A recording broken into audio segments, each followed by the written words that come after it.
नवा जमाना के नवा नवा माल चाही रे।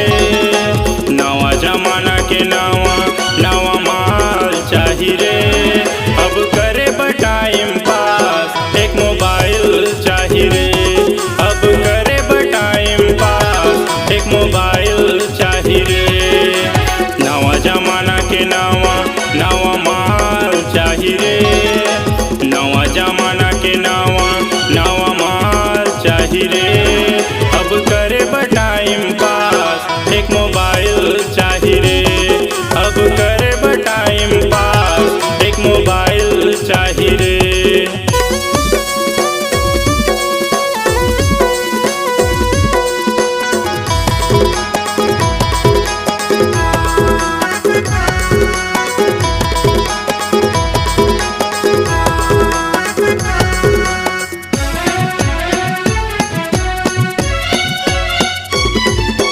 नवा जमाना के नवा चलन है, नवा नवा है model. Oppo Realme Samsung Galaxy के माल हवाई टनाटन।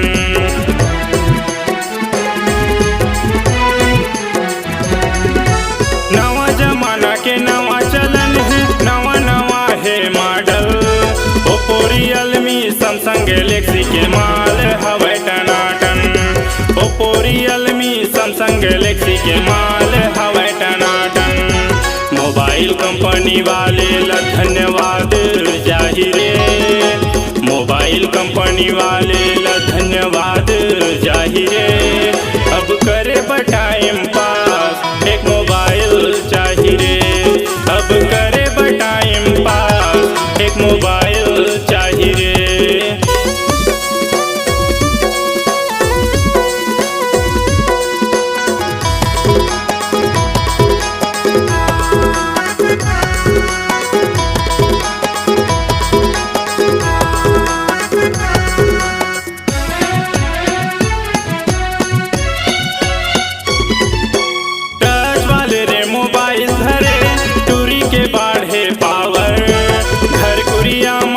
नहीं है बीच खार मगड़े टावर।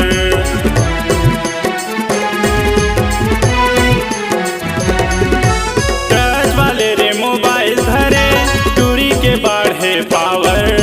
घर कुरिया माँ कमी नहीं है बीच खार मगड़े टावर। घर कुरिया माँ कमी नहीं है बीच खार मगड़े टावर। 2G 4G हनंद आगे 5G के टावर चाही रे। 2G 4G आगे 5G के टावर चाही रे।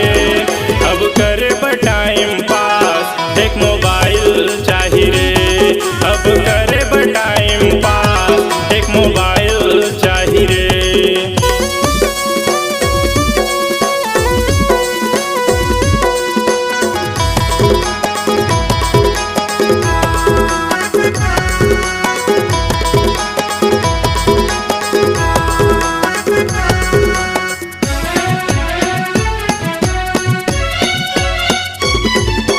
फेसबुक व्हाट्सएप इंस्टाग्राम होत video chatting.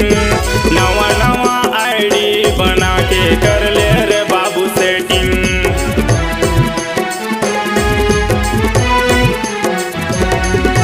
Facebook WhatsApp Instagram होत वीडियो चैटिंग। नवा नवा आईडी बना के कर ले रे बाबू सेटिंग। नवा नवा आईडी बना के कर ले रे बाबू सेटिंग।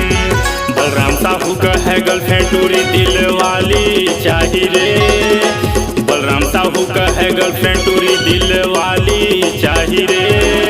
अब करे टाइम पास एक मोबाइल चाही रे।